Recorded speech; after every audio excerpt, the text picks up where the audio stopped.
nation. I'm a soldier, won't surrender. Faith is like a fire that never burns to embers. The voice of the unheard. Love is the answer. I gotta speak it, believe it, that's how I feel inside. I can't sit here quiet. You can take my heart, you can take my breath when you pry it from the cold dead chest. This is how we rise up. Heavy as a hurricane, louder than a freight train. This is how we rise up. Heart is beating faster, feels like thunder. Magic static, call me a fanatic. It's our world, they can never have it. This is how we rise up. It's our resistance, you can't resist us.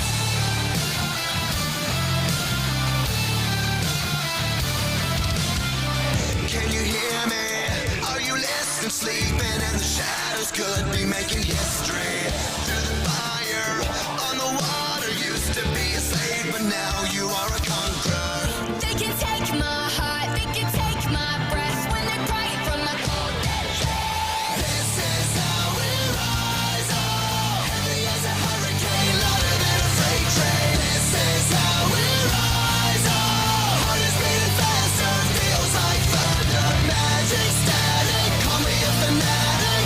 It's our world, they can never have it. This is how we rise up. It's our resistance, you can't resist us. Up, up, up, up, up. We're rising up, up, up, up, up. Rising up, up, up, up, up. We're rising up, up, up, up, up. Rising up, up, up, up, up. We're rising up, up, up, up, up. This is how we rise up. It's our resistance. You can't resist us. This is how we rise up. Heavy as a hurricane, louder than a freight train. This is how we rise up. Heart is beating faster, feels like thunder. Magic static, call me a fanatic. It's our world, they can never have it. This is how we rise up. It's our resistance, you can't resist us.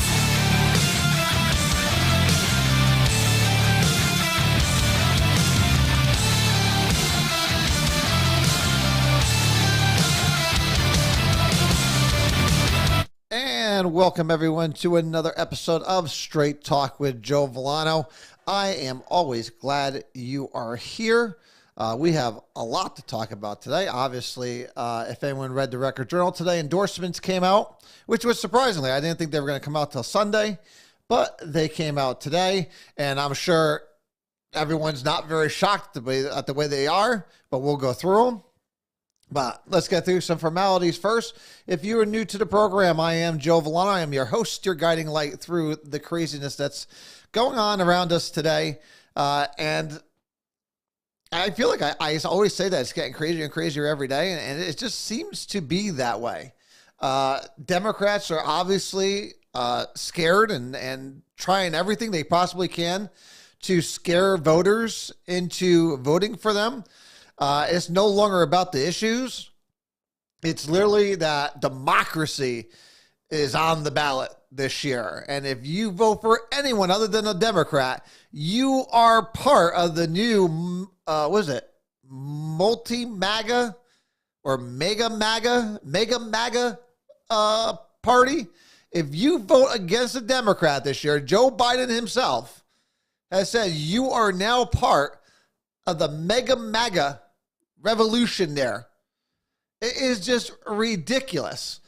But that's the kind of craziness I talk about when they put it up there.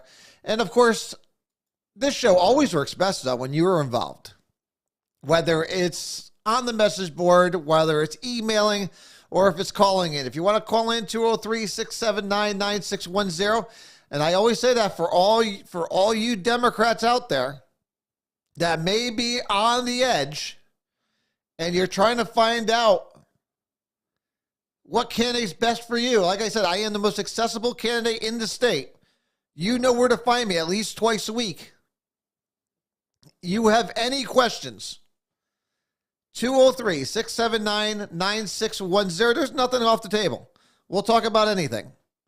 So if it's something on your mind, by all means, call in and let's talk about it. Let's talk about it. Because that's the only way we're going to get ahead to get anything done. And of course, if you do want to email us, straighttalkjv@gmail.com.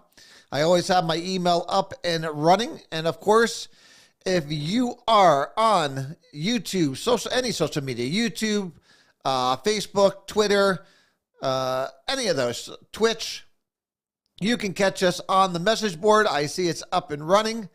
A little bit of a slow start there, guys. Wow. Usually I can't even see the bottom of your comments at this point.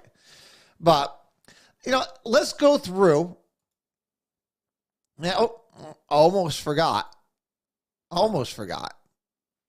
So obviously, as we're running for state senate, and we're in 5 days left, ladies and gentlemen, 5 days left.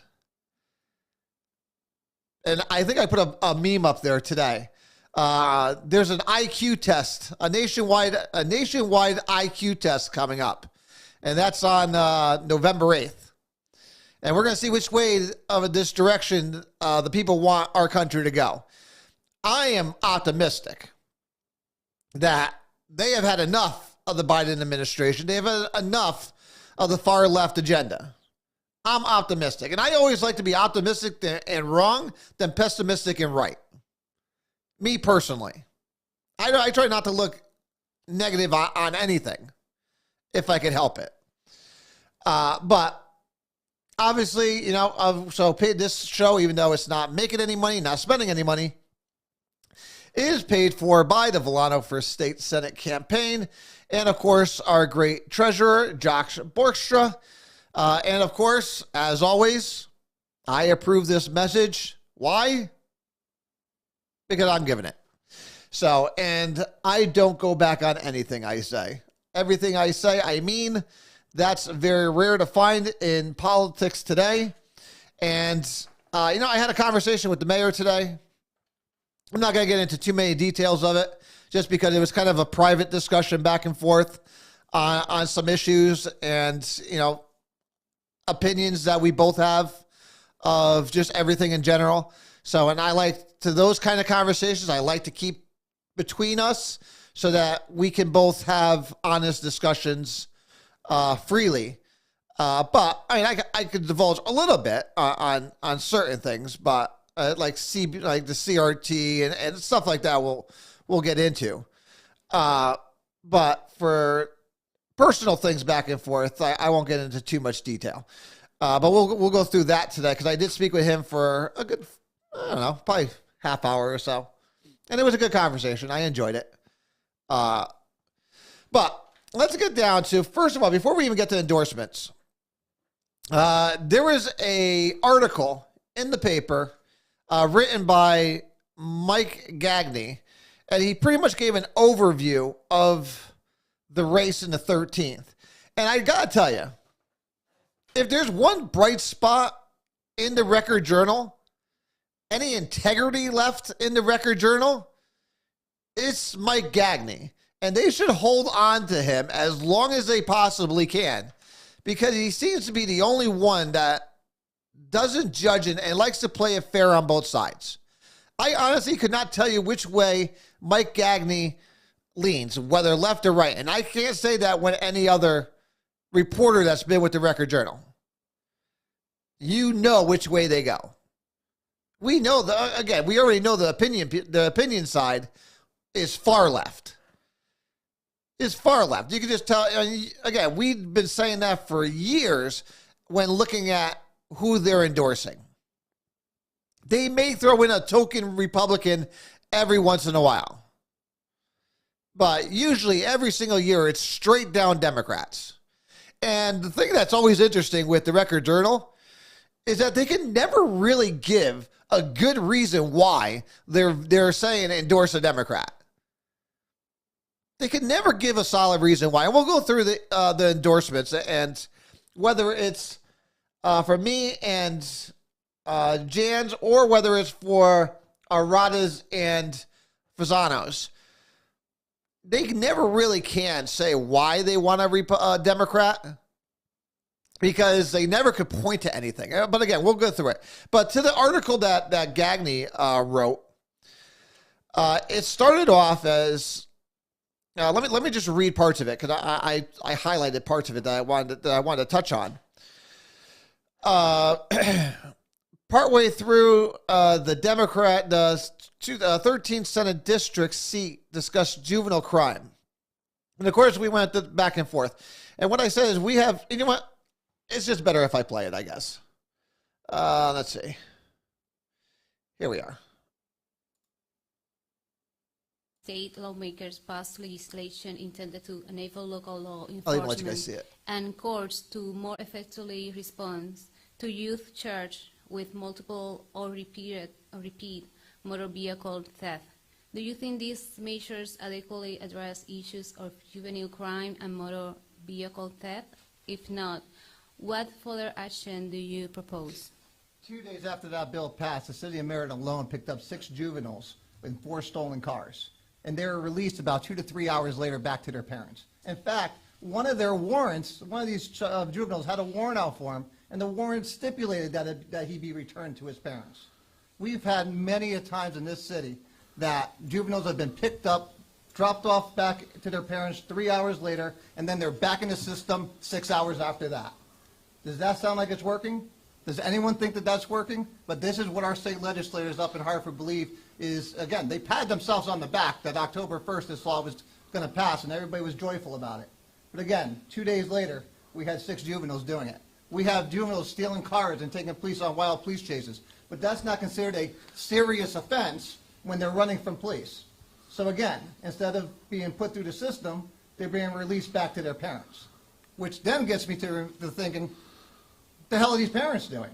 And that's a whole different conversation that we could get into, because this is the culture we've allowed. They know it's open season on the public because of the laws passed by this state legislator. They know they're not going to be held responsible. And what you're starting to find out is that there's adults that are leading these packs of kids and letting the kids go ahead. They're planning it out and letting the kids sit there and do the actual crimes because they know nothing's going to happen. If an adult does it, it's a felony. You're going to jail for 5 to 10 years. If a child does it, 2 hours, you're back to your parents. Have a nice day. We'll see you in a couple days. And as far as the police accountability bill, we all talk about these increases to police departments. Over 50% of all increases to police departments are being used to get them up to code on the police accountability bill. So they're not seeing it. So half of it's going to that, and the other half's going to contractual wage increases, which again, they deserve for what they're dealing with out there today. So, just to kind of recap that, listen, right after that bill was passed, and we actually went into law on, oh, I'm a little high there. Once that bill actually went into effect on October 1st, it was literally 2 days later that those kids were being picked up. And again, they all were repeat offenders. And it seems like nobody cares about the victims anymore, especially my opponent, because she's going to state that. She cares more about their futures than whether or not they're repeat offenders creating crimes, stealing your car. And in case, I don't know if anyone read it in the newspaper this week, they're so brazen now that these criminals who are going around stealing catalytic converters, did anyone see the Yale police story? They stole 6 catalytic converters from 6 police cars that were sitting in the parking lot. So just think about that. They stole 6 police cruisers, catalytic converters, while they were sitting there at the police department. That's how brazen they've got. That's how much they know they have nothing to worry about when they're stealing right at the police departments. It is absolutely craziness. But they're juveniles. They're juveniles. So therefore, we can't, it's too hard. It's a hard subject. Here's the ridiculous response from my opponent. Yeah, there's,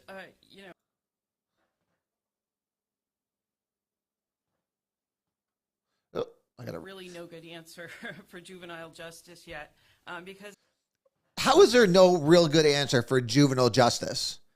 That just kills me. There's no real good. It's hard. It's hard. It really is. When it's really not. Hold them responsible for what they do. it's hard. We all want to be safe, right, in our homes, in our cars. My grandfather was a police officer, a very good police officer, but I think he would have wanted some accountabilities because everybody should be accountable for doing a good job. Now, please, what the F is she talking about? What is she talking about? That statement always got me. It's like, what are you talking about? We know our police officers are good, or they're doing a good job. We know the police officers should be held good for accountability, for doing the right thing. What the hell is she talking? We're talking about juvenile crime here, and she's talking about police accountability for doing a good job. Yeah, they should be held accountable for doing a good job. She is so far out of it. And this is, again, when we actually get to the endorsement, this debate, they say she did pretty good at. And apparently, from what the RJ is saying, we did not have a good night at the debate. And I think if anyone who saw this debate realizes that this lady's friggin' clueless, that she absolutely has no idea what she's talking about, other than reading from her binder there. But let's finish listening to what she had to say. But when we're dealing with children, there is a fine line between the accountability and possibly ruining their lives for the rest of the So ruining their lives. These are repeat offenders. She's worried about ruining their lives, but she has absolutely no concern about their victims.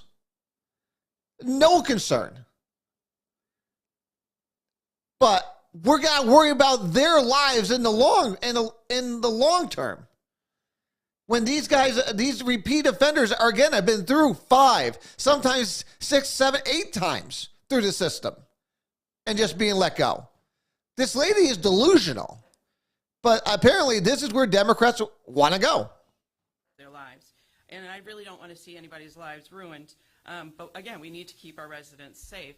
So I think the solution would be, I work with probation officers and educators. I think it's time that we all sit down and look at what is the solution? How do we learn from some of our past mistakes? How do we gain new programs so that, again, everybody is safe, but we have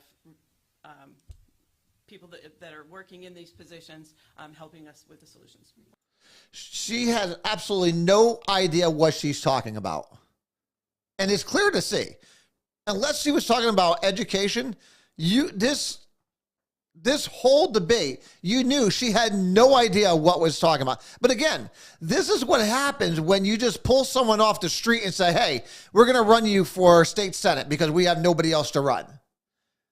Because, again, nobody knows who she is. She hasn't done anything for the city.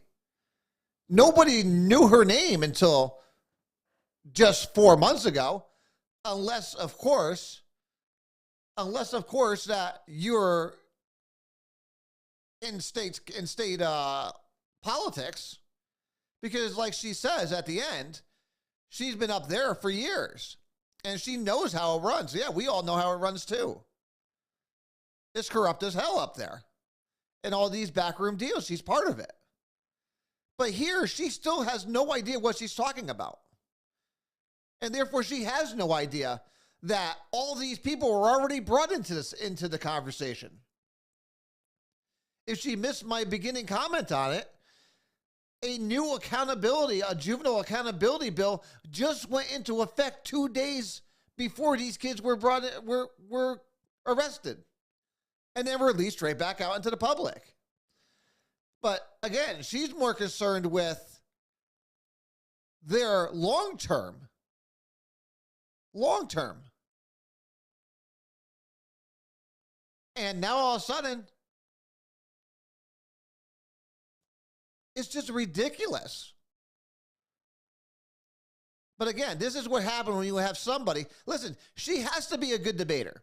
These people are not going to elect her as president if she can't talk. And she just ran over herself almost every single question. She really couldn't put two words together at most times. And it was the same stuff over, regurgitating the same education, school system. Had nothing to do with the questions being asked. She's not a dumb person. She's not. And the fact that she's elected president of the teachers union has to say that she knows how to at least debate. But the problem is when you don't know what you're talking about, it's hard to put thoughts together. And we got accused of going after her too hard. We got accused that we weren't reaching out to a broad audience. And I told them, listen, that wasn't my job. That wasn't my intent, this debate. My intent, this debate, was to put her on notice that she is not going up against an amateur, a rookie. My whole goal for this was to put her on defense and keep her there and let her know she is not in for an easy night. And that I think we totally succeeded in, because the first question off the bat, the first question off the bat, she not only didn't answer it the first time, we gave her a second time to answer it, and she screwed that up too. So I think we definitely succeeded in that. And people may see that as being mean or no, that's politics. And for the Record Journal to say we were excessive and we alienated, and we'll get into exactly what they said, that we alienated people during our debate. First of all, everything we talked about was specifically to the questions asked. When you asked a question, you got an answer to it. We didn't go into our talking points and bring everything back to teachers, education, and all this nonsense that she did. We actually answered the question. And for whether it was for nonprofits, mental health, diversity, affordable housing, whether it was nonprofit, whether it was juvenile crime, we stayed on topic and we gave you the issues, the problem, who created the problem, and a solution. That's what we did. And she gave you talking points that made no sense half the time to the question at hand. But she's poised and she has the demeanor for it. No, she just shut up. And like I said, when we talked about it last week, a couple weeks ago, they pulled her into that hallway and told her specifically, and I know this for a fact, stay calm, stick to the talking points, don't get rattled.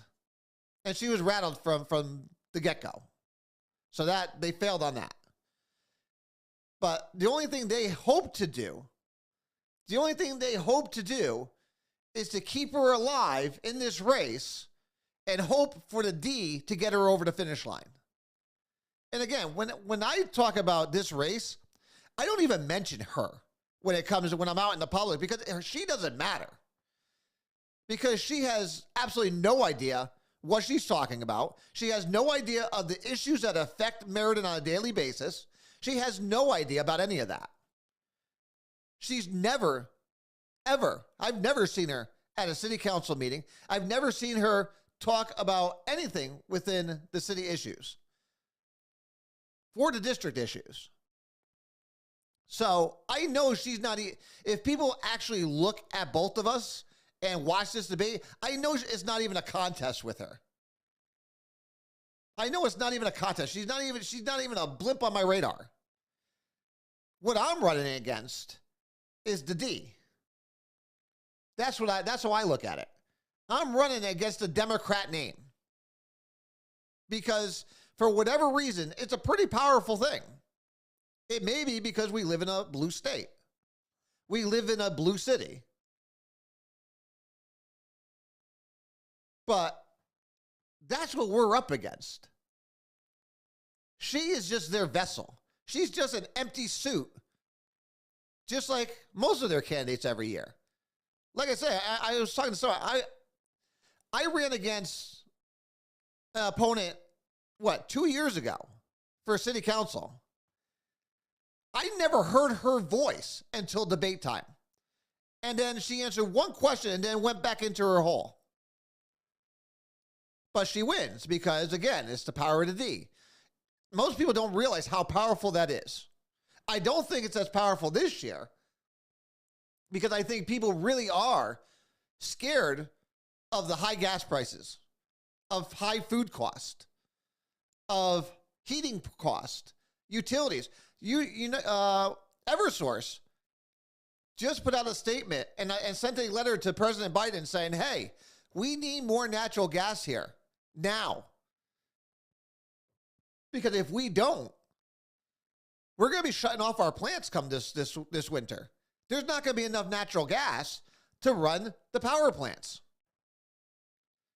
Diesel, they're expecting diesel to run out in New Haven come last week of November, just before Thanksgiving. Again, this isn't me fear-mongering, even though they'll probably try to play it off that way. These are coming from Fox News, Fox Business, Wall Street Journal, Forbes. These are all Bloomberg. They're telling you, be prepared. I'm telling my customers, top off now. Top off now. Because that's your best bet. Everything we've been talking about is coming true. Because it's not rocket science. But let me finish her comment here, because I think it is worthy of finishing. I just don't see how this is a hard issue to tackle. I don't know why it's hard. The kids are committing crimes. The public is at risk. Our job as government officials is to protect the people of this state. And we should take that very seriously. And to sit there and say that's hard, it's not hard. If these kids are repeat criminals, repeat offenders, what about the people, the victims that they're dealing with? And you're talking about them losing, being hurt long term. They're making these choices. Listen, we're allowed to make choices in life. We are also responsible for those choices we make. Now, Democrats hate to hear that because Democrats always try to play it off as you are a victim. And if you don't feel like a victim, that means you're self-empowered. And if you're self-empowered, it means you don't need them. So that's why Democrats do it.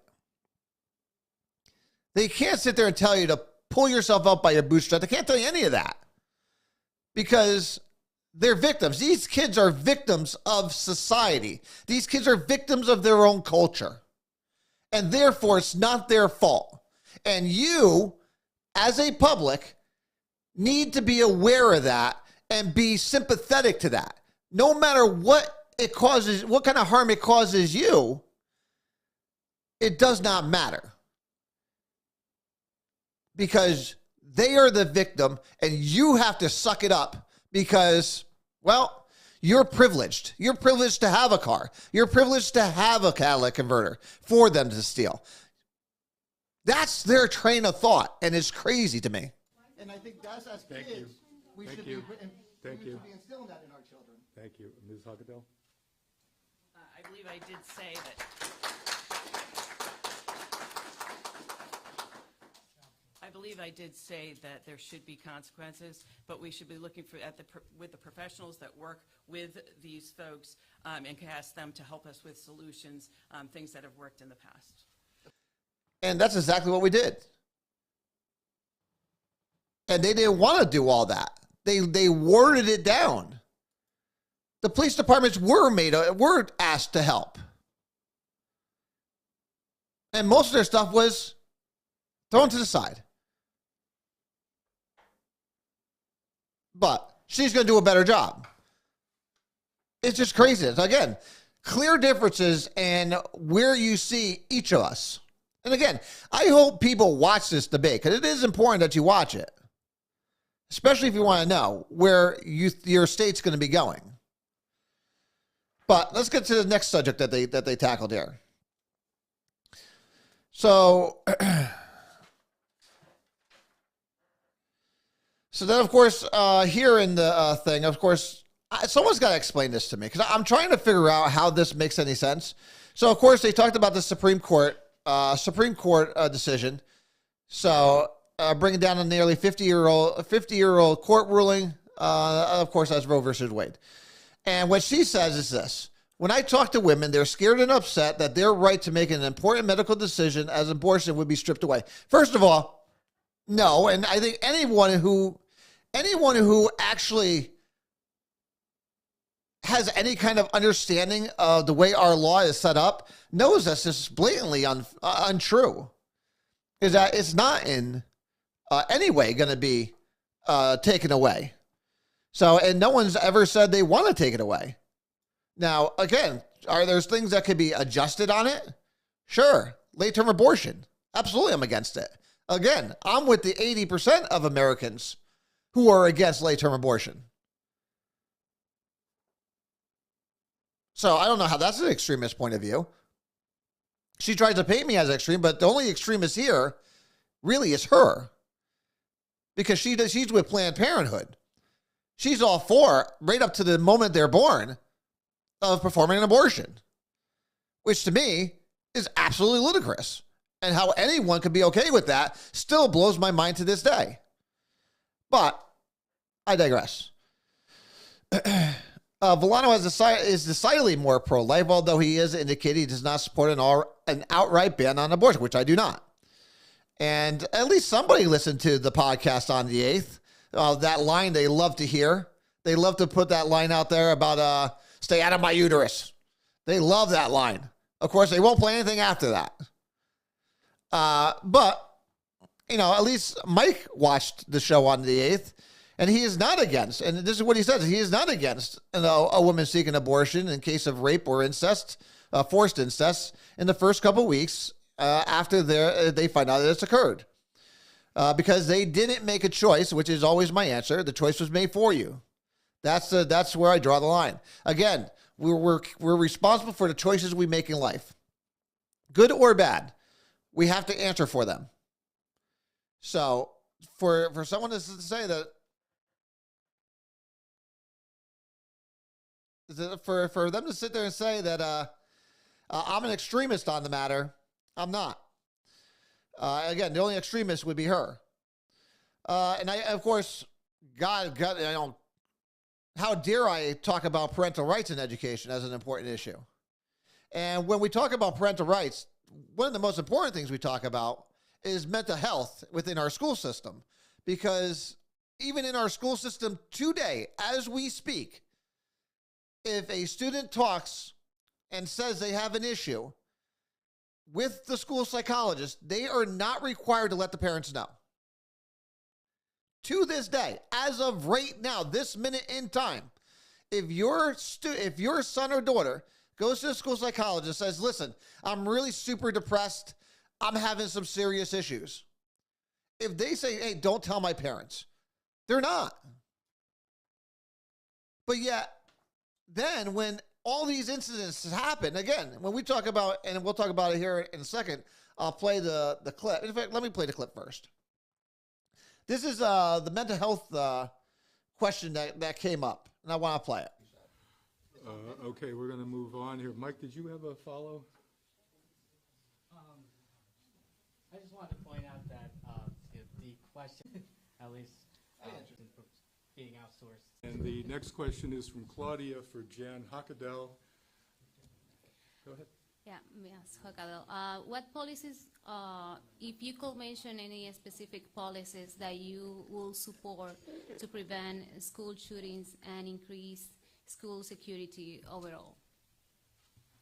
Yeah, thank you for that. The Newtown teachers were are part of AFT Connecticut. So I do, and after that shooting, there was the gun laws that were put into Connecticut, and I fully support that. I do believe, as we do school construction, that there should be safer ways, just like there are at the new Sandy Hook schools. I'm sorry, what was the second part of that question? Is if you have any specific policies that you want to support for increase the school security overall. I do also think we have resource officers that are sometimes shared by multiple schools, that each school should have their own resource officer within those schools. And like I said, as we do the reconstructions for some of our schools or build new schools, we should always take into consideration the safety policies that are on after the Sandy Hook shooting. I think that's it. So very interesting that she said that, because this is the same woman who says she agrees with Chris Murphy, our U.S. Senator Chris Murphy. She agrees with him. And does anyone know what Chris Murphy is totally against, other than guns completely? Chris Murphy wants all resource officers, all police officers out of the schools. She is in agreement with that. But yet here, she'll say, oh, no, I think we need more police officers in the school. No, you don't. Either that or you're lying. One or the other. You got to pick a side.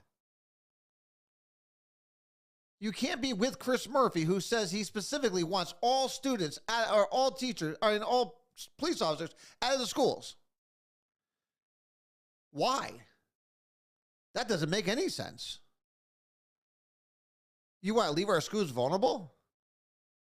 Now, I agree with what she says here. Maybe she's had a revelation and something spoke to her and said, you know what, that may be a real stupid idea, getting rid of police officers in the schools. Because I agree, they should be in every school. And what she's talking about when they're shared is the elementary schools. They rotate. I believe there should be one in every school. And I'd be all for that. Because there's nothing worth protecting more than our children. Nothing. So either she's lying or she's had a revelation of mass proportions that she's done a complete 120 on it, and she's 180, and she's here now. Now she's all for police. I'm not buying it, but some people may. Yeah, attacking mental health issues is obviously the best way to stop a school shooter. I know after tragedies happen, they all go after the guns. The guns is not what caused the issue; it's the person behind it. So, and I know some people don't believe that. I love the reaction from the audience. But it all comes down to mental health. If you look at every school shooter that has happened over the last 10 years, they've all had mental health issues that should have been addressed. Most of them were high school students that should have been addressed. Again, you talked about it during the last debate about having mental health clinics in schools. I'm all for it as long as... Now, just real quick question for everyone listening. Out of any of these clips we played so far, is anything alienating or really inappropriate during a debate? So far, I can't find anything. I just want to make sure I'm not missing something here. The parents are involved in it. That is the key part, because a lot of these, and I think Killingly was the other one, they want to do a mental health, but again, the parents aren't made aware of it. So how are we going to know if a student has an issue if the own parent doesn't know they have an issue? It comes down to parents being parents and helping with the mental health issues of their children. To sit there and take the parents out of the equation has to be the craziest thing I've ever heard, but liberals seem to love that. Thank you. Our next question is a reader-submitted question. I think she had a follow-up. I'm sorry. Yeah, I want to do a follow-up. Okay. Because I want to see if you have any specific measure for the schools to implement in the school. Sure. So as I said, the mental health clinics into schools, I am all for bringing the mental health institutions into the schools to help with the problem. Because again, with COVID, again, my opponent, she didn't want anyone coming back to school. And that would have increased it even worse, the problem. But now they're back in school. We have the ARPA funds. The Board of Education in Maryland got $24 million. They should be using some of that for the mental health of the children. Again, my only issue is if you're going to do mental health of the children, the parents need to be made aware of it, and the parents need to be involved in it. You can't have it one-sided. Thank you. What do you think about metal detectors or increase the number of guards that are in the school? No, so we have school resource officers. They should be in every single school. Metal detectors, I don't think are really needed. We really don't have that big of a problem here in the state of Connecticut. Again, when it comes down to it, it's mental health issues that are the real culprit. See, they like to go after guns because that's just a symptom of it. That's just the weapon they use of choice. They can use anything as a weapon. It's the mindset that creates this, that makes them go do it, is what we need to get to. We need to get to the root cause. They like to deal with symptoms. I like to get to root causes of things. Thanks.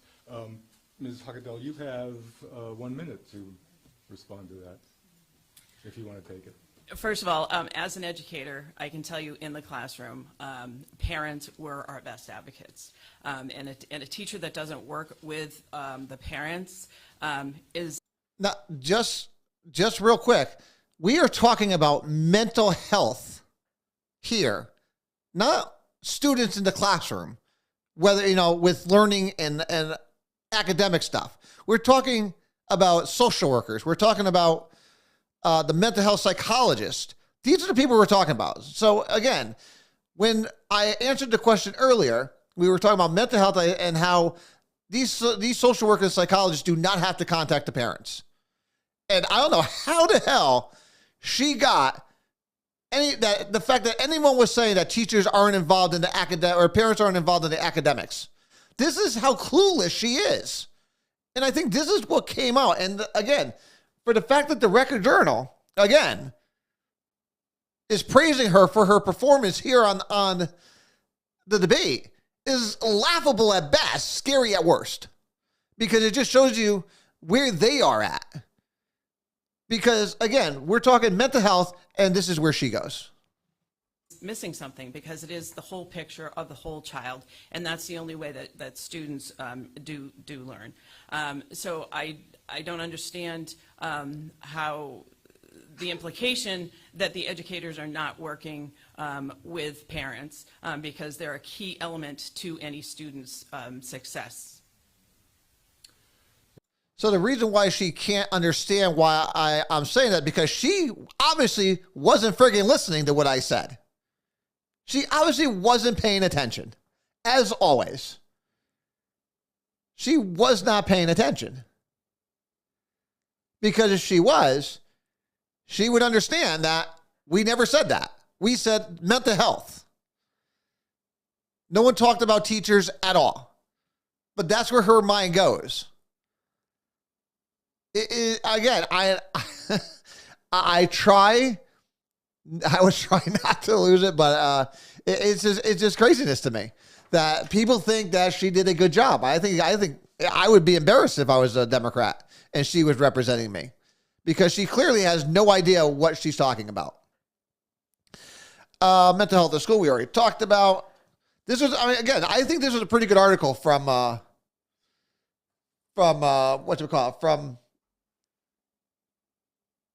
Mike Agnew here. So I want to make sure I really reiterate that it was a good job. Then we talked about nonprofits. Now, again, she believes that obviously that no nonprofit should be left without having government control of it. And we're going to play the nonprofit one because I thought this was another one where it shows her true side.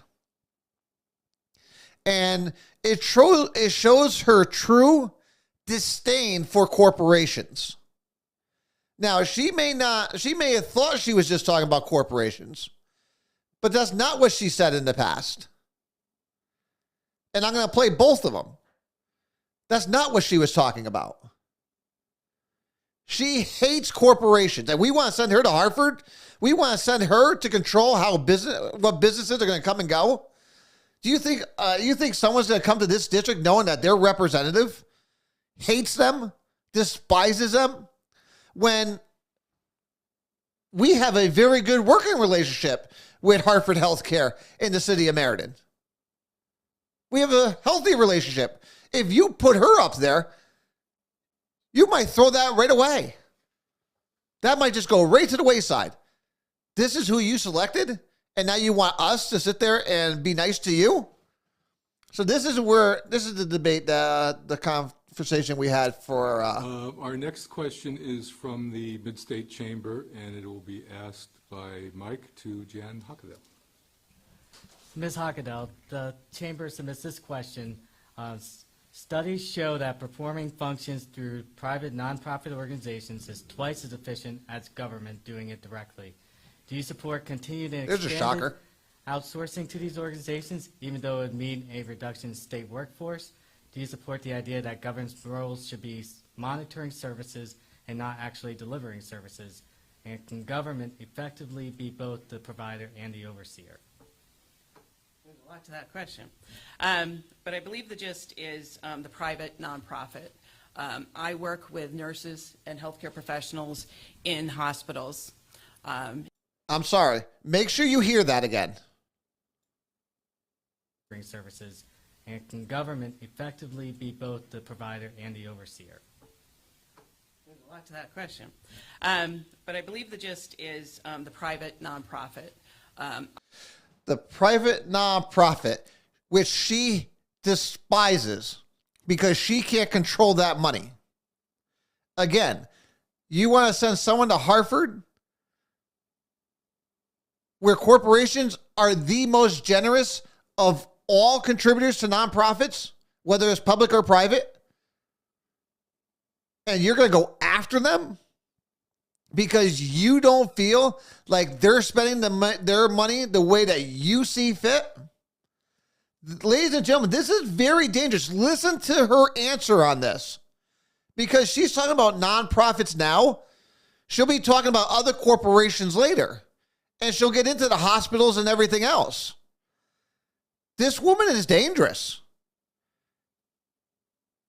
She wants government control of everything. Listen to her answer and make sure you listen. I work with nurses and healthcare professionals in hospitals. And I can tell you, since hospitals have been privatized, the cost has gone skyrocketing. So now she wants to take over hospitals. She wants government control of hospitals because ever since they've been privatized, no. They're out of control. But government's not. Not sure how that saves costs for the people that actually use those services. I look at Hartford Healthcare, which has over $100 million in operating budget, and they use some of their nonprofits to put an ad during halftime in the Super Bowl. That probably cost over $7 million. They also spend millions of dollars to put their names on the side of sports arenas. This is what the nonprofit is doing when we... It's a private nonprofit. What the hell is it her business what they're doing with their money? This is what I'm talking about when I talk about dangerous politicians. They want to tell you how to spend your money. You have no right, even though it's your money, you're a private company, you could do whatever you want with your profits. If you're saying that the federal and state money is fine, they don't give the Hartford Health hundreds of millions of dollars. They don't. So if they want to take their hard-earned money and put it towards a Super Bowl ad or on the side of buildings, who the hell are you to tell them they can't? If you don't like what they're doing and they're getting state money, take it away. Take it away and move on. Give it to someone else. That's the answer. But no. Listen to what she wants to do with their money. Remember, it's their money, not hers. Privatized hospitals. How about instead if we use that money and we actually put it towards maybe some of our senior health care costs, our children's costs, or even actually the paying the wages for our nurses so that we can retain them, because that's also a problem. So basically, she wants to say, okay, no, you don't get to decide what you want to do with your money. We're going to use it for this, this, and this, and this. We're going to take your money because we feel you're not using it properly. Does anyone see how ludicrous that is? That's fascism right there. That should scare everybody who's listening to this show. Because she wants to do it with everything. Childcare. She wants to take over childcare for the government. The government should take over childcare. Government should take over the hospitals again. They're going to take over the nonprofits. That's what she wants. That's what she promotes. That's what she's saying here. We could use your money better than you can, so we're going to take it. So we could do what we want with it. It is craziness. And I would love one Democrat to call in and tell me how that's okay. 203-679-9648. And I know there's not a single brave liberal out there right now that would call in to sit there and have these conversations because they know they don't have a leg to stand on it. It's just absolutely ridiculous. But then we get into my favorite part, because this is kind of where I was in shock when she was saying it. In our state, we don't have enough nurses working in our hospitals, and so it's becoming dangerous. The patient to nurse ratio, these nurses they're getting burnt out. And by the way, they do a 12-hour shift, and then they're told by the hospital, I don't have anybody to come in, so I need you to stay for 4 more hours. That is not safe for the patients. That is not safe for the nurses. We have to do something about safely staffing our hospitals. Thank you. Well, that would be because they're being fired for not being vaccinated if they don't want to. That's something that you were all for. So I don't know how you can sit here and say, you feel for the nurses that are working double shifts, sometimes 2.5 shifts, when you were all for letting them be fired for not being vaccinated because that was the choice they made. So I don't see how you could sit there and say that with a straight face. So this comment here has been one of the most watched sections of this debate out of all of them, because it really brings home the point is that this is a woman who is president of an association that actually has nurses under her union title. And this is the same person who receives a paycheck from these people, from these nurses. And she sat by quietly and willingly let her members of her own union be fired for not getting a vaccination. Because for 2 years before that, they were working in the hospital with COVID patients without a vaccine. But now, all of a sudden, she's nervous about, well, it's dangerous. You heard her. It is dangerous out there. It is dangerous in the hospitals when you have a low nurse-to-patient ratio. But yet, she's the cause of it. She is part of the problem.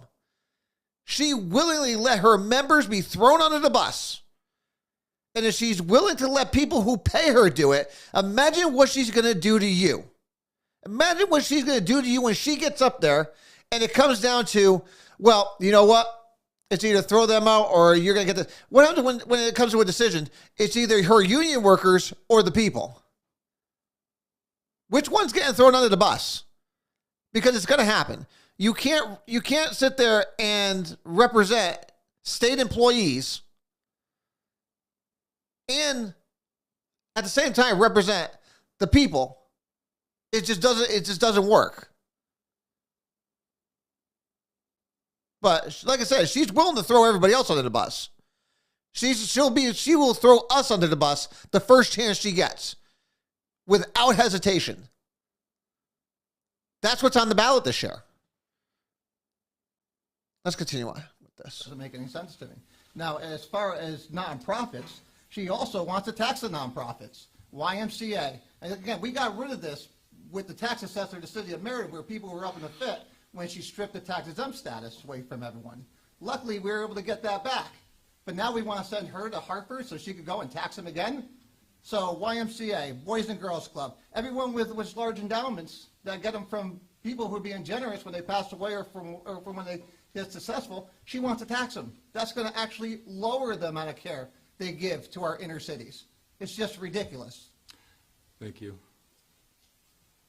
Can I respond to that? Nonprofit taxing, go ahead. Okay, we'll do 30 seconds.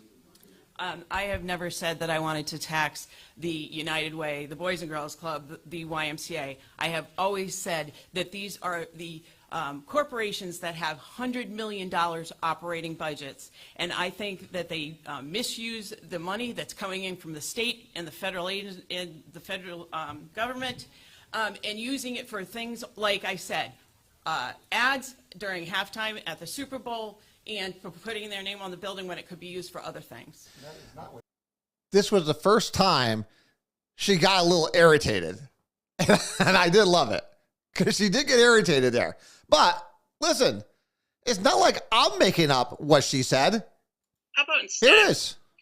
we have those large nonprofits with huge endowments pay their fair share of taxes instead?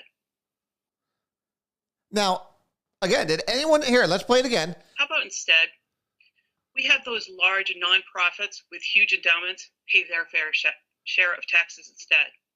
Did anyone here hear anything about corporations? She wants large nonprofits with large endowments to pay their fair share. Again, YMCA, Boys and Girls Club, Women and Families, and a various bunch of others here in the city. Your local church. If your local church gets an endowment from a parishioner that passes away, she feels that it should be taxable. Because who are you to spend that money? We want our part so we can spend your money. So it's not like I'm making it up for her. Those were her words, not mine. But again, how quickly we forget the things we say, especially when you're doing it in the front of a bunch of communists. Because remember, that when she said that, she was getting an excellence award during an event sponsored by the Connecticut Communist Party. Now, last time I checked, we didn't like communists. But Democrats, the far left, they are communists. So they embrace this kind of stuff. And she embraces it. But I think that again is the most watched clip of the debate of all, is when it goes to the teachers and nonprofits. Of course, so she wanted large nonprofits. Meanwhile, so Villano, meanwhile, described himself as champion for senior residents, which I am, because again, our seniors have laid the path for us to bring our city forward, and they should be rewarded for that. And of course, we're pushing for the senior center and programs to lower the heating costs. Of course, what we should be talking about. He described his opponent, obviously she is, as a candidate who would not present solutions to the challenges. Obviously she didn't. We've been talking about that forever. She has no solutions. Who is more beholden to the union interest than to the taxpayers, which is true. And I knew she'd try to paint me as an extremist. Let's see. And then it got down to, I actually enjoyed, this probably is my favorite part. Listening to the town chairs go back and forth. I always enjoy these. Of course, Elaine Cariotti, she didn't say anything other than she thinks we're going to win, and that we have our plan, which we do, and we have our Republican values, which we do, and we'll stick by those. And I think Elaine rightfully criticized Democrats for not having a plan, which they don't. Their only plan is to scare the hell out of you that abortion is going to be taken away. Other than that, if anyone's heard any other message coming out of that part of that campaign, every single thing that's come out of that campaign has been, we're taking your abortion away, which is blatantly untrue. And I think most people are realizing that and is calling her out on her, you know what, because it's not going to work for her.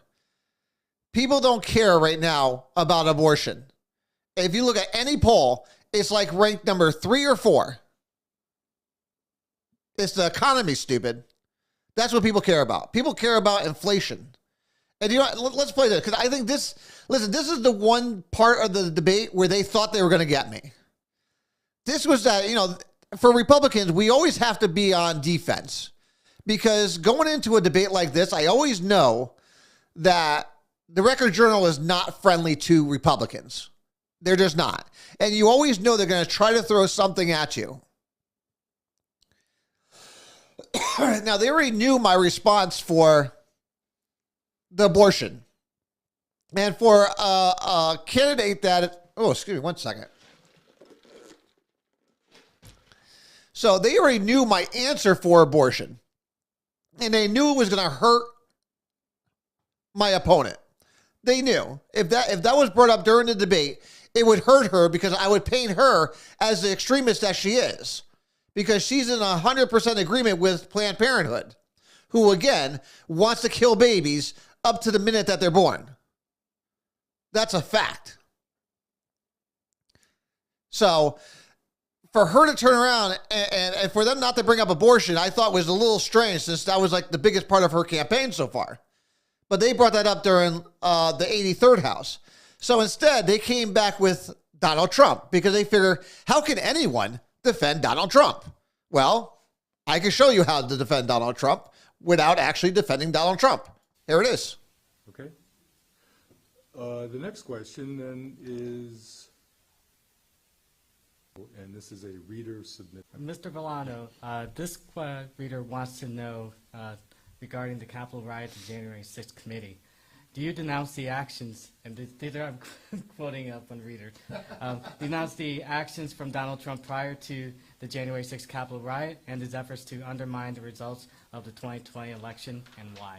Listen, this is one of those questions that I think are a little ridiculous, because one, Donald Trump did not incite anything. And if you're going to say Donald Trump incited January 6th, you also have to say Maxine Waters, Nancy Pelosi, who all went out and said, get in their faces, getting these people's faces in the restaurants. It's a ridiculous question, but let's play along with this as we go, because obviously Donald Trump is still on the ticket, but not on the ticket, because people just hate Donald Trump for what he says and what he believes. And you can take that. Listen, if I could take his phone away from him and his Twitter, I'd do so myself. But no one can debate the results of his policies, from Middle East peace to energy independence to a booming economy. You cannot dispute any of that. And that all is because of his policies over 4 years of dealing with 2 impeachments and the Democrats and liberals coming after him every which way to Sunday.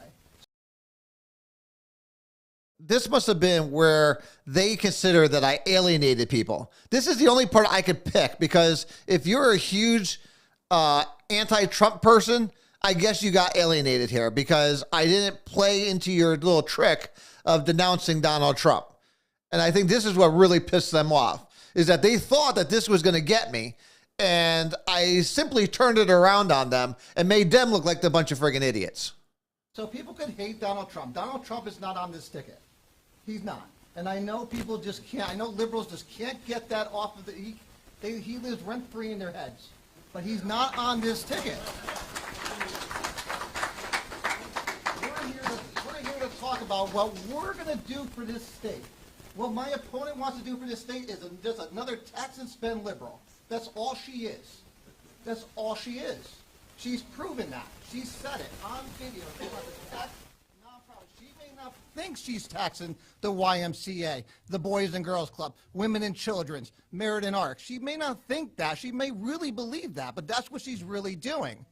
When she wants to sit there and not let teachers get back into the classrooms, and she fought it tooth and nail going against all the science, that's what we should be talking about. That's what the readers really need to be talking about and concerned about. Putting heat in their house, putting food on the table. That's what we need to be talking about, not Donald Trump.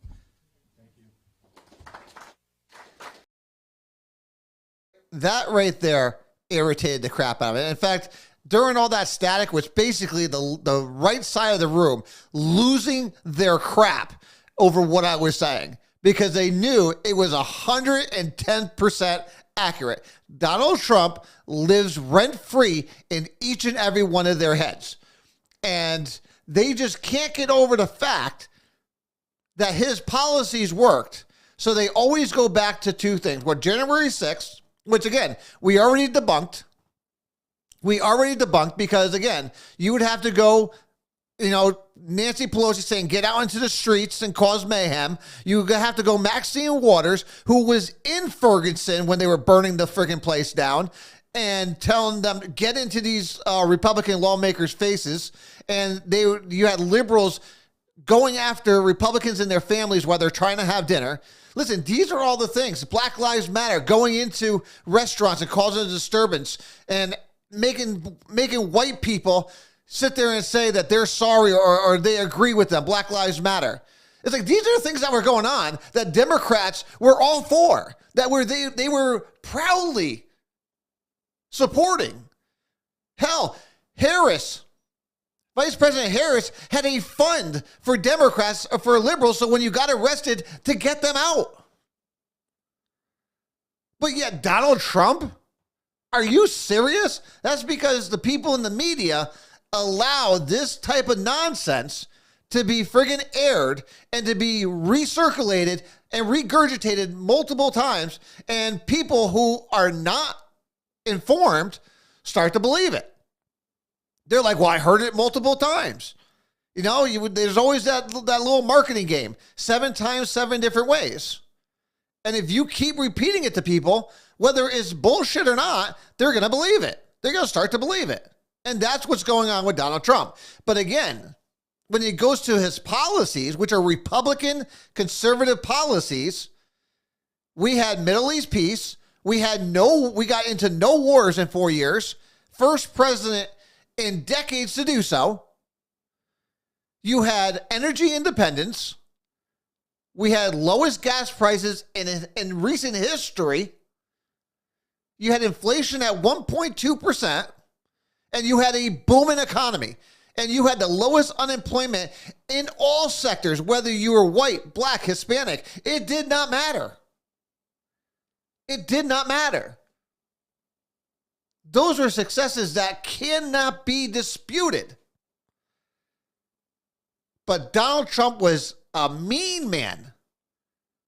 I'm surprised they haven't called me Donald Trump yet, because apparently I'm not very nice, because I tell you the truth, and I'm not going to let you run away with spin and BS when I'm going to call you on your records. And this is where I think you get into people like Millie. So Millie Ferguson, who is the Democrat chair of the Meriden Democrats. Another one, she's lost her freaking mind. Yeah, John Doe thinks the same thing. But these little cupcake and snowflakes, and this is what she said. So Villano's brash behavior during October 19th candidate forum, she doesn't believe a Republican has shown to be able to achieve similar accomplishments.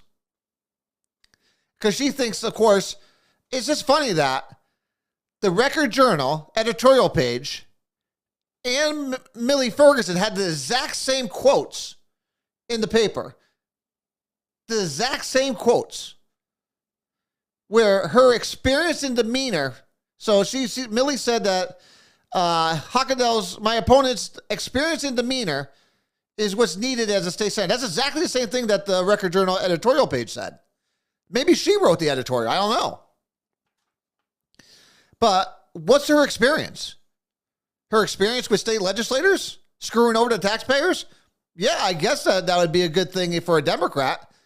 And her demeanor, listen, she doesn't know what she's talking about. That would, I think, be more scarier. So it's just great. And my brash behavior. Did anyone see brash behavior during that whole thing? If calling you out on your BS and making you eat your own words is brash, hey, baby, I am guilty as charged. Guilty as charged. Now, I've talked about a lot of things over the years. She did not bring up one thing against me in that debate that I have said in the past. And again, I'm very public. And there is nothing that she could point to. Now, as it comes to my experience, and no matter whether it's here in Meriden or New Haven, or even in the business world, I think it's an effective leader. Let me see where she put it. Where she? You have to work with the people, which I work with Democrats every day, which is funny to me because my opponent has never worked with a Republican before, ever. So I don't get where Ferguson could say, where Millie could say, you have to be able to work with people. You have to talk to both representatives and senators from both sides of the aisle. I think it's an effective leader who can work with the people. First of all, she's worked with no one other than Democrats up in the House and Senate because she's never had to. And they're all allies of hers. So it's not like she has to work hard. So I don't know what experience and how that makes her that she could work with other people. But with me, look what I work with. I do a lot in this city. I talk to people all the time, which is why a lot of Democrats are voting for us. On the BAA, I'm the only Republican there. And I work with Democrats very well. Whether it was the Golf Commission, again, the only Republican. And not only did I work well with them, I was voted to be an officer on the Golf Commission. I was secretary. So I have more bipartisan experience and success than she does. And I think it's an effective leader who can work with the people. If Joe can point to anything he's ever accomplished, I don't see it. Again, of course, she knew this was going to come at her. Aside from the fact he's a small business owner. Not only am I a small business owner, I'm a successful small business owner. And not only am I a successful small business owner, I was able to expand the business in record time.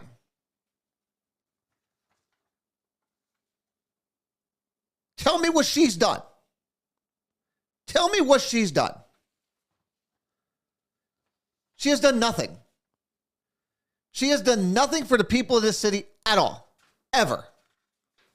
Ever.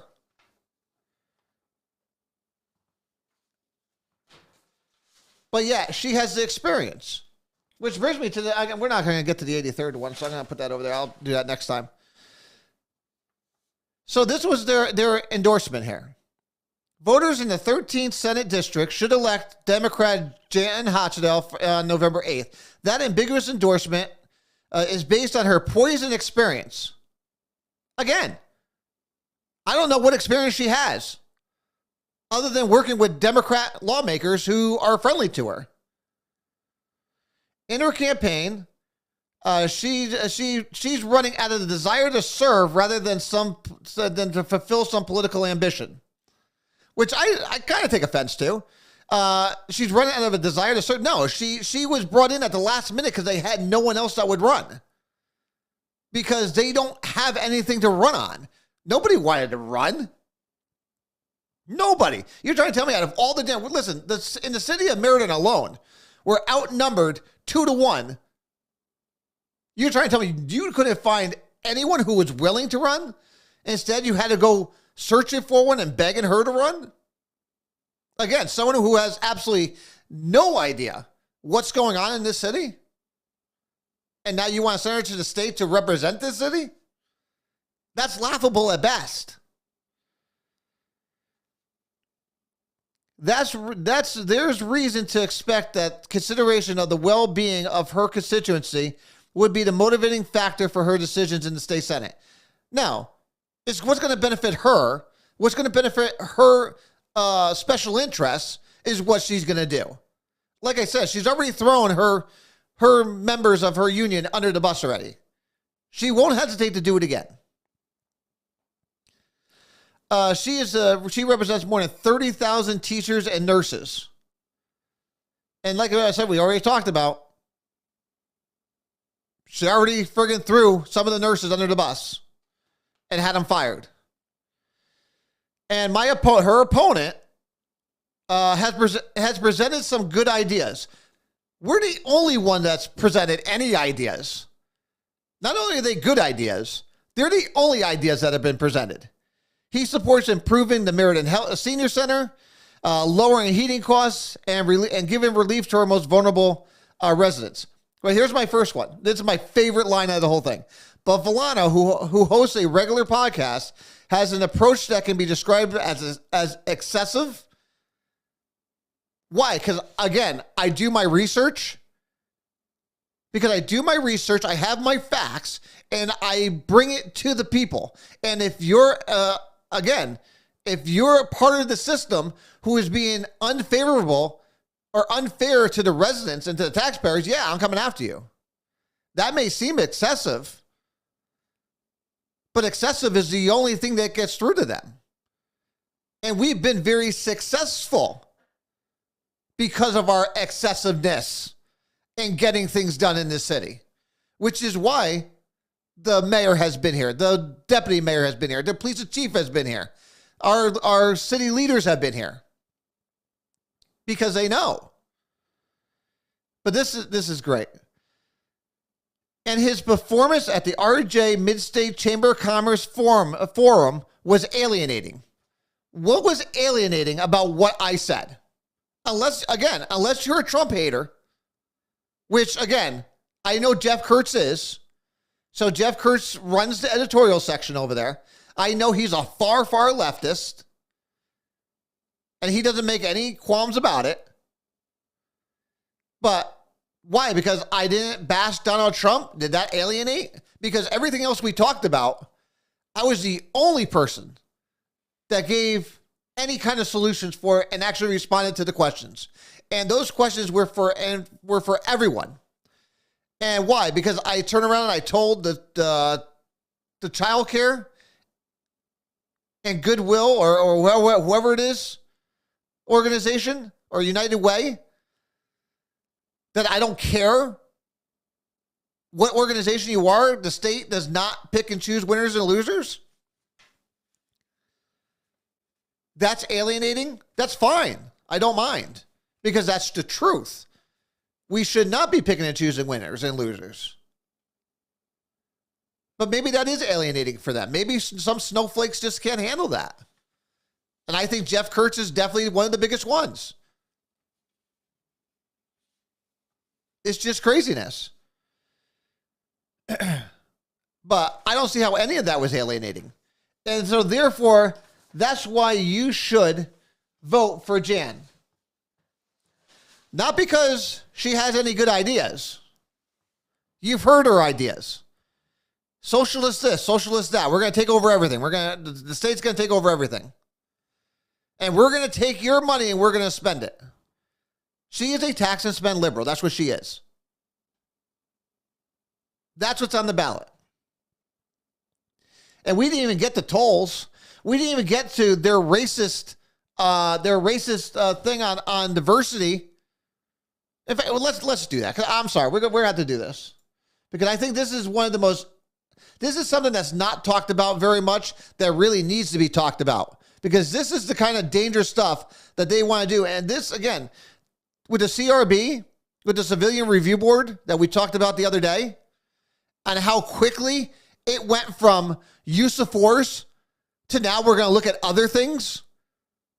This is the same thing with diversity. And I spoke about this during the debate. And so let's play it. This is from Ms. Hockaday. Do you support efforts to promote diversity and inclusion in the classroom through initiatives like the state-mandated elective course, Black and Latino Studies? Absolutely. I think as long as I've been teaching, diversity, equity, and inclusion is extremely important into a child's learning. They need to learn tolerance. They need to learn that diversity helps us as we grow in inclusion. I also believe I was a proponent of the new course studies for the Black and Latino curriculum. I've been working with the Yale Center on how to improve that, because as any new bill, there's always ways to improve things. I know that some schools really tried their best to implement the Black and Latino studies and had difficulties. We need to be able to support, because it goes back to one of the other questions.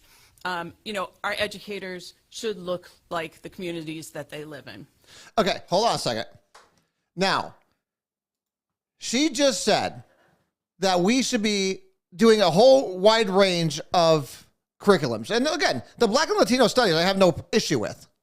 I have no issue with.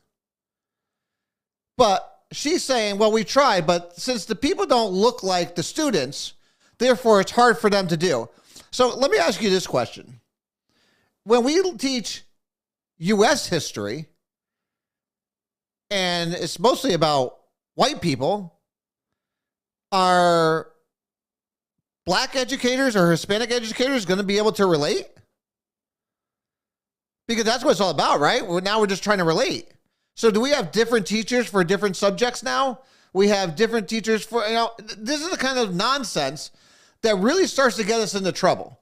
But she wasn't done. It gets worse than that this. That means for our inner city schools, which is where I taught, there should be a majority of teachers that look like those students, that have the same life experiences, that are going through the same things so that they can relate. Because unless you get to a student and you relate, and unless you have that trust, there's going to be no learning.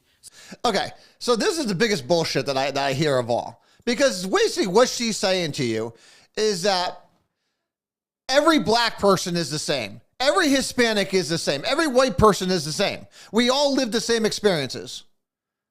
That's what she's saying here. She's saying it does not matter. So she's saying that all white people are privileged. There's no poor people of white. And they're all rich. So therefore, you can't relate to maybe an African American student who's down on their luck.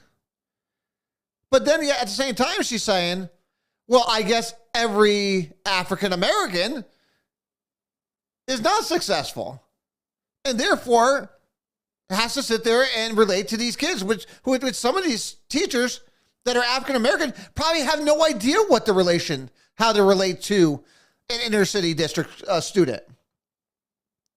It's like, how do you make that balance? This is a dangerous game they are trying to play. It is a dangerous game. And it's not going to end well. When you start doing hiring and firing based on racist discrimination, ask Greenwich. Greenwich is going to be facing 14 different lawsuits because of their assistant principal who was hiring and firing based on the ideology of the applicants. On video. The same thing is going to start happening here. That is dangerous thinking. That is going against everything that is right about this country. We don't look at skin color. We don't look at ethnicity or religion. Who is best person for the job?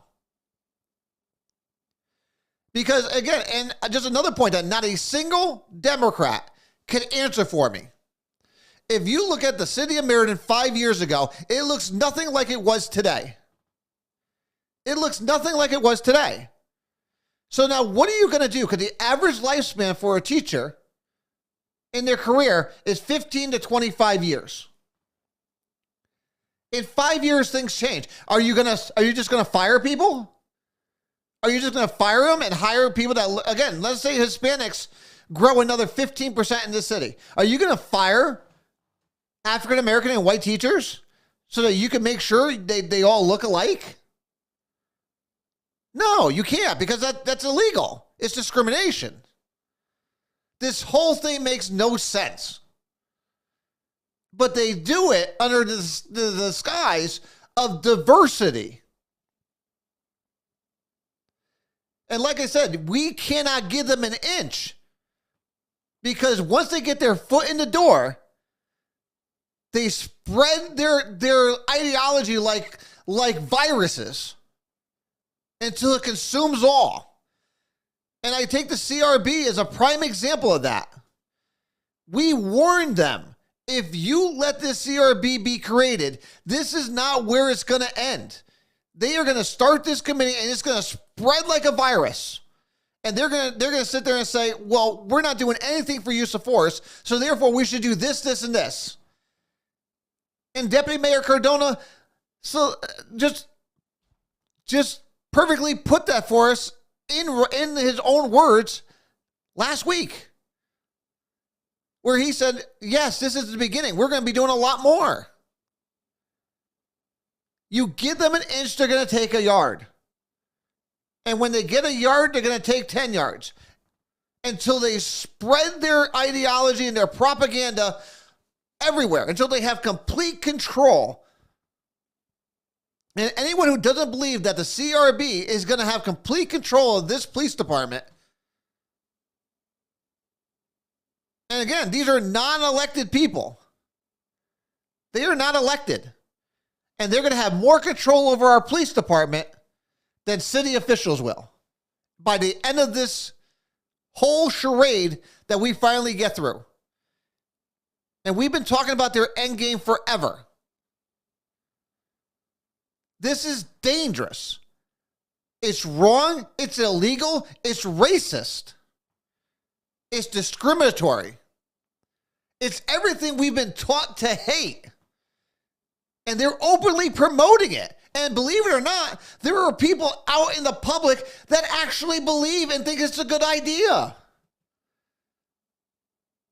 They believe it's a good idea. It is craziness that we are standing by allowing this to happen. We are openly promoting racism and discrimination, all under the disguise of diversity. Because look how great we are. We're willing to throw white people under the bus. Screw them. You had your time. It's over.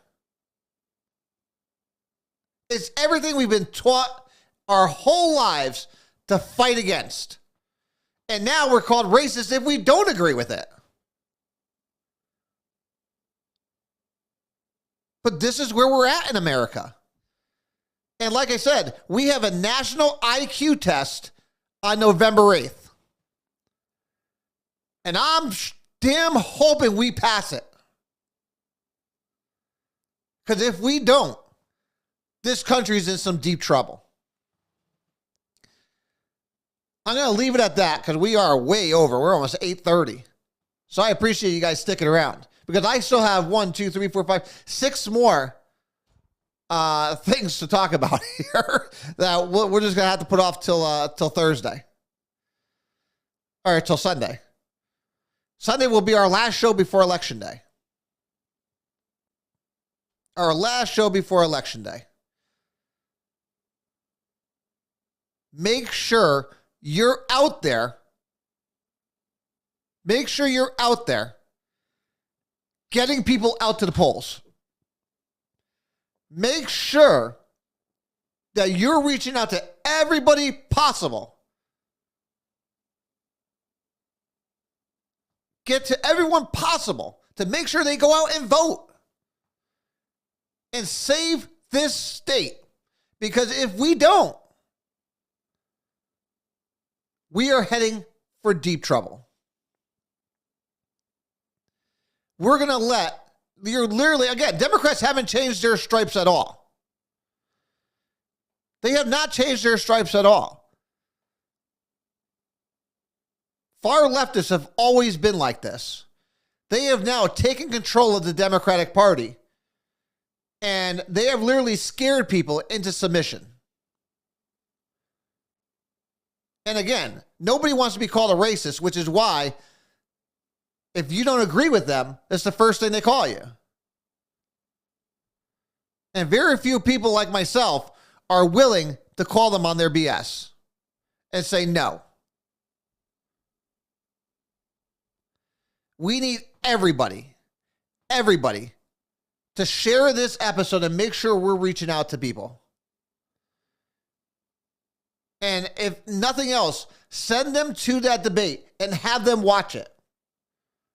because there is no way in hell you can consider that our performance at that debate as alienating. Like I said, unless you're a true leftist. If you're a true leftist, yes, you did not like that debate at all because we made you look like a bunch of asses that you are.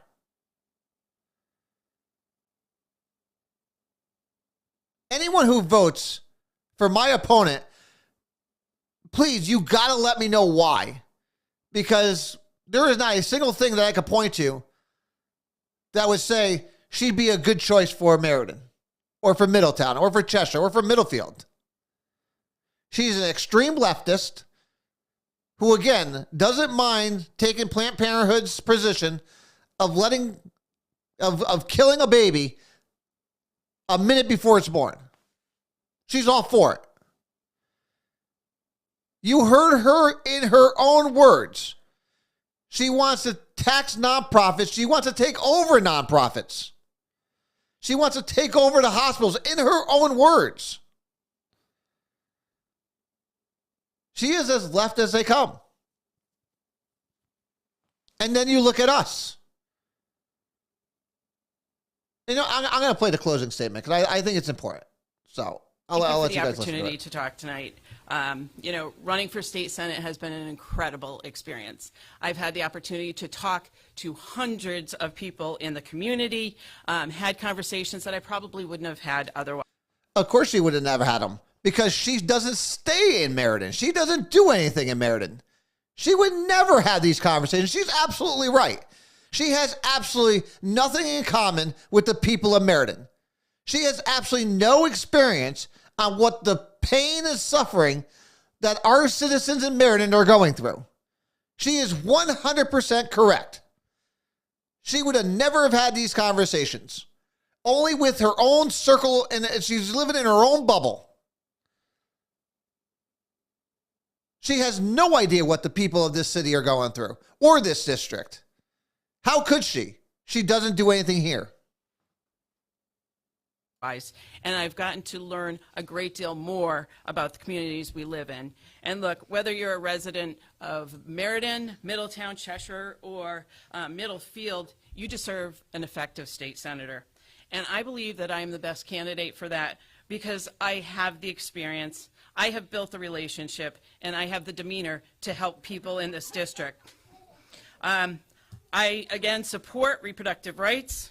I would like to expand access to affordable health care and prescription drugs. I want to continue to educate our young people and provide job training for those who need it.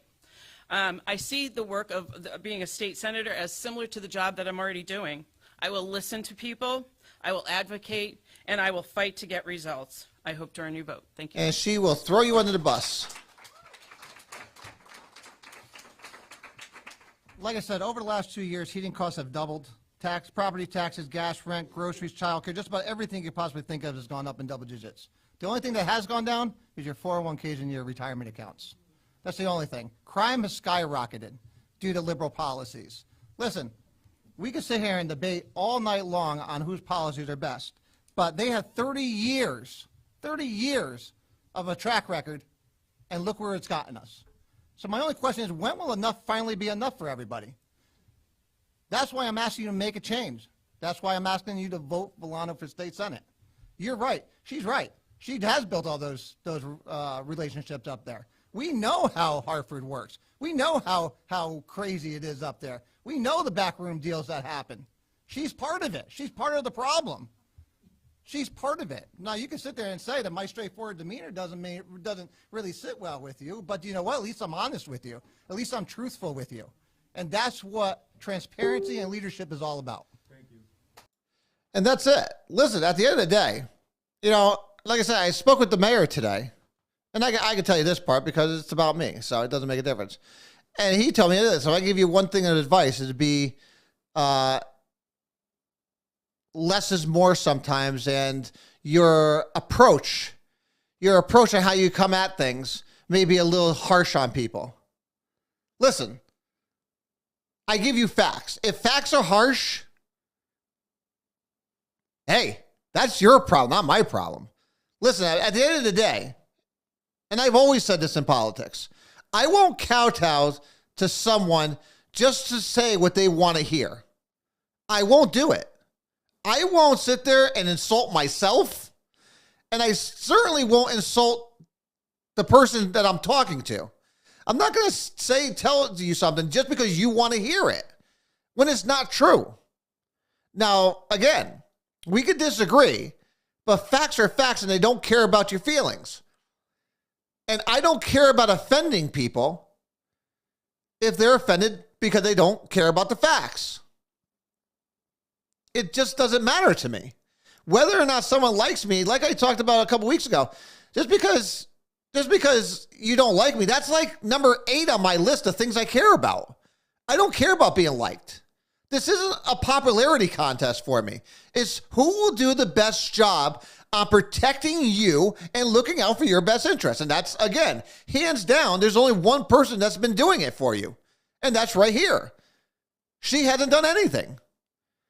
And again, my straightforward demeanor may be harsh to some people, but you know what? Again, at least I'm honest and truthful with you. I'm not going to lie to you. We could just agree to disagree, but we can have the conversation. And I think that's what true leadership is all about. Being willing to have those conversations. That's why we have conversations here that are sometimes uncomfortable for people. But they need to be had because it's important to have in order to move successfully forward together.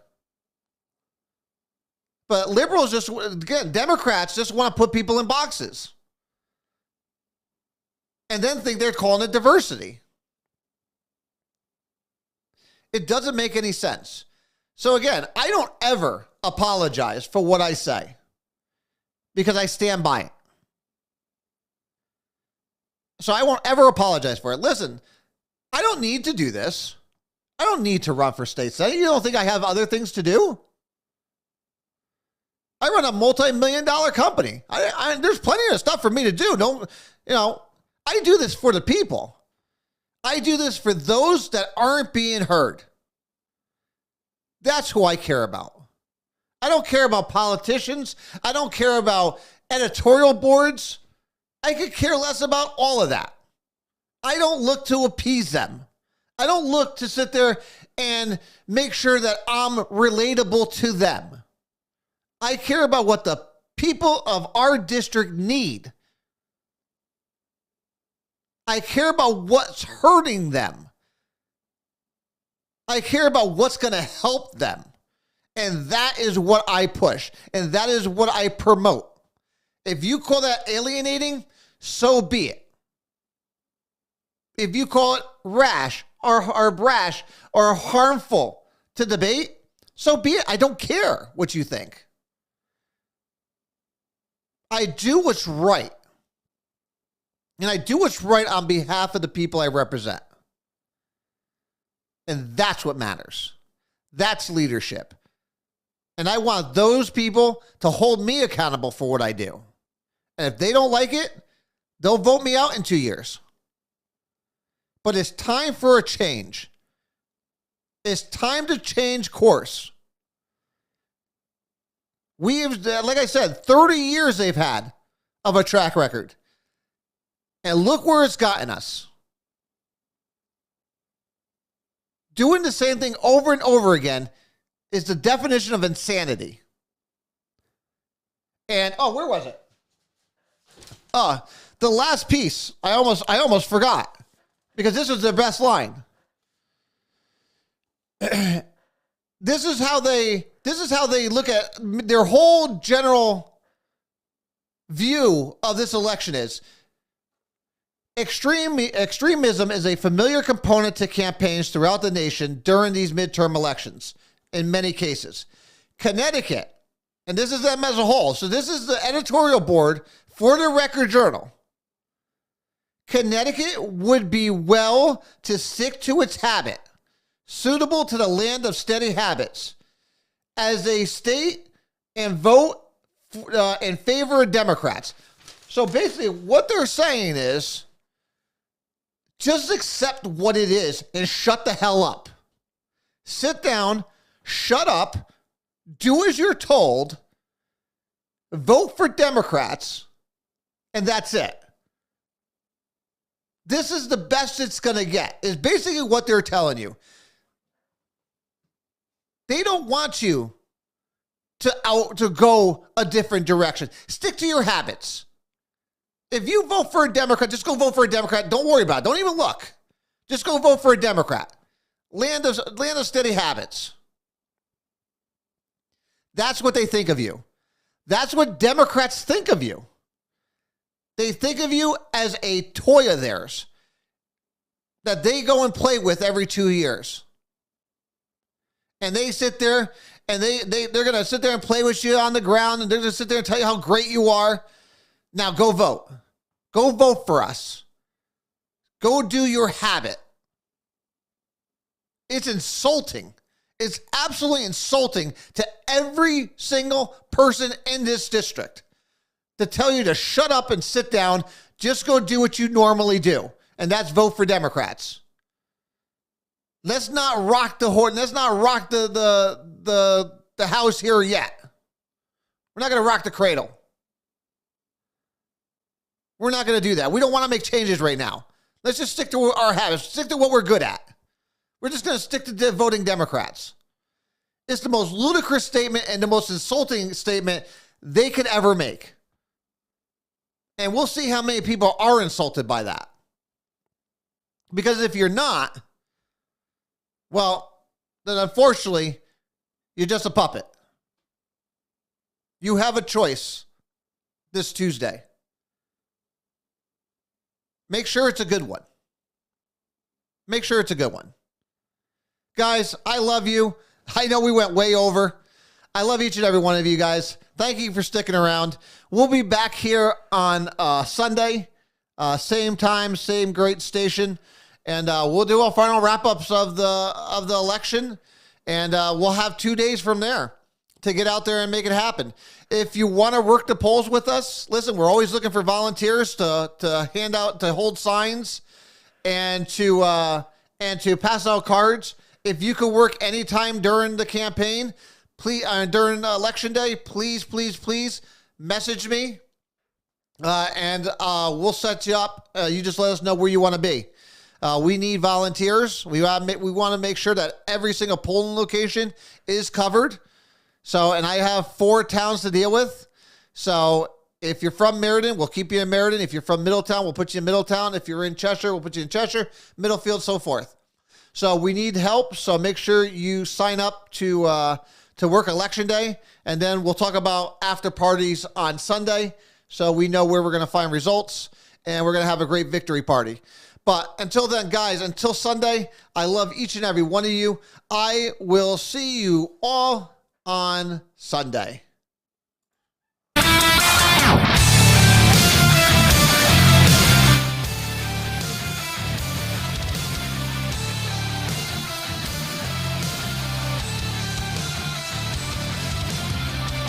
the nation and the million faces formed together, made for elevation. And the soldier won't surrender. Faith is like a fire that never burns to embers. The voice of the unheard. Love is the answer.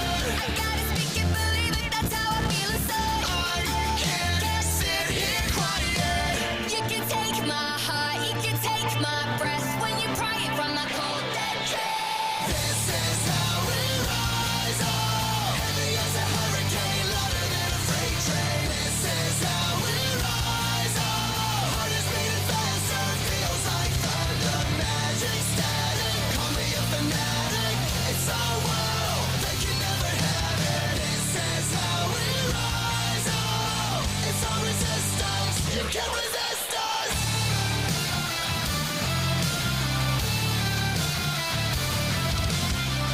Can you hear me? Are you listening? Sleeping in the shadows could be making